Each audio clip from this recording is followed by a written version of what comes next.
महाभारत में एक प्रसंग है कि प्यासे पांडवों को पानी पीने से रोकते हुए यक्ष ने पहले अपने प्रश्नों का उत्तर देने की शर्त रखी थी। जब पांडव अपने वनवास के दिनों में वन भटक रहे थे, तब एक दिन वे लोग जल की खोज कर रहे थे। युधिष्ठिर ने सबसे पहले सहदेव को भेजा।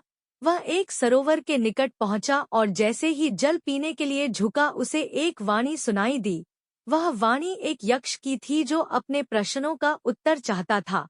सहदेव ने वाणी को अनसुना कर पानी पी लिया और मारा गया। इसके बाद अन्य पांडव भाई भी आए और काल के गाल में समा गए। तब अंत में धर्मराज युधिष्ठिर आए और यक्ष के प्रश्नों के सही उत्तर दिए और अपने भाइयों को पुनः जीवित पाया। इसलिए आधुनिक युग में भी जब कोई समस्या होती है और उसका किसी के पास समाधान नहीं होता, तो उसे यक्ष प्रश्न की संज्ञा दी जाती है। यक्ष का अंतिम प्रश्नों में से एक था, दिने दिने ही भूतानि प्रविशन्ति यमालयम्, शेषास्थावरमिच्छन्ति किमाश्चर्यमतः परम्। अर्थ, प्रतिदिन ही प्राणी यम के घर में प्रवेश करते हैं, शेष प्राणी अनंत काल तक यहाँ रहने की इच्छा करते हैं। क्या इससे बड़ा कोई आश्चर्य है? जिनमें से एक, किमाश्चर्यम, के उत्तर में युधिष्ठिर ने कहा, अहन्यहनि भूतानि गच्छन्ति यमालयम्, शेषाः स्थावरमिच्छन्ति किमाश्चर्यमतः परम्।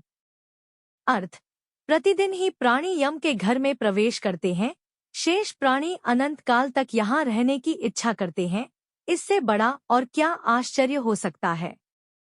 सूर्य को कौन उदित करता है? उसके चारों ओर कौन चलत है?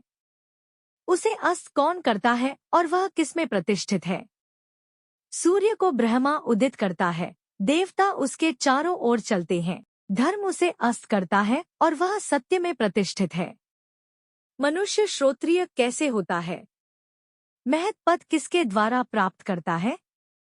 किसके द्वारा वह द्वितीयवान ब्रह्मरूप होता है और किससे बुद्धिमान होता है? श्रुति के द्वारा मनुष्य श्रोत्रिय होता है, स्मृति से वह महत् प्राप्त करता है, तप के द्वारा वह द्वितीयवान होता है और गुरुजनों की सेवा से वह बुद्धिमान होता है। ब्राह्मणों में देवत्व क्या है? उनमें सत्पुरुषों जैसा धर्म क्या है? मानुषी भाव क्या है और असत्पुरुषों का सा आचरण क्या है? वेदों का स्वाध्याय ही ब्राह्मणों में देवत्व है, उनका तप ही सत्पुरुषों जैसा धर्म है। मृत्यु मानुषी भाव है और परनिंदा असत्पुरुषों का सा आचरण है। कौन एक वस्तु यज्ञीय साम है? कौन एक वस्तु यज्ञीय यजुः है? कौन एक वस्तु यज्ञ का वरण करती है और किस एक का यज्ञ अतिक्रमण नहीं करता? प्राण एक वस्तु यज्ञीय साम है, मन एक वस्तु यज्ञीय यजुः है। एक मात्र ऋक ही यज्ञ का वरण करती है और एक मात्र ऋक का ही यज्ञ अतिक्रमण नहीं करता। कौन हूँ मैं?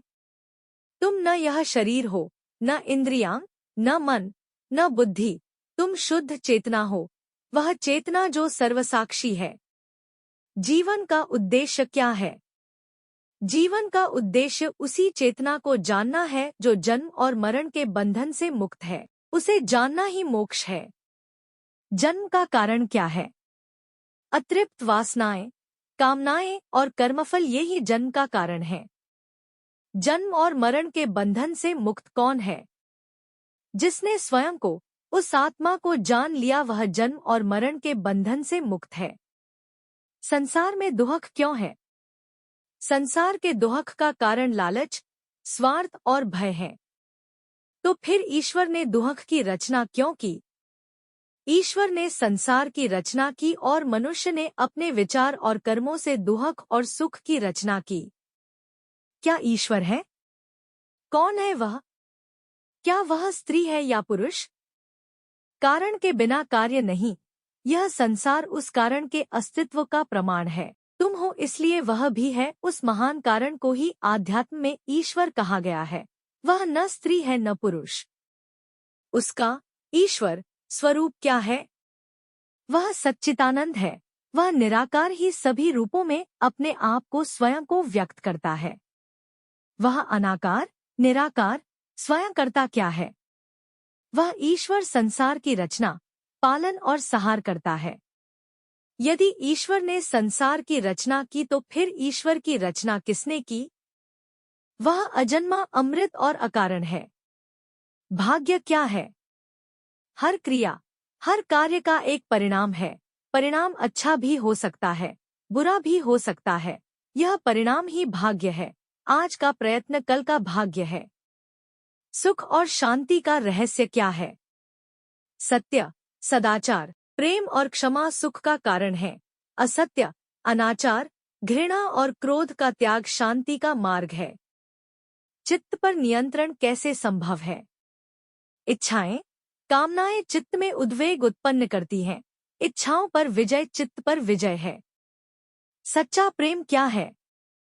स्वयं को सभी में देखना सच्चा प्रेम है। स्वयं को सर्वव्याप्त देखना सच्चा प्रेम है। स्वयं को सभी के साथ एक देखना सच्चा प्रेम है।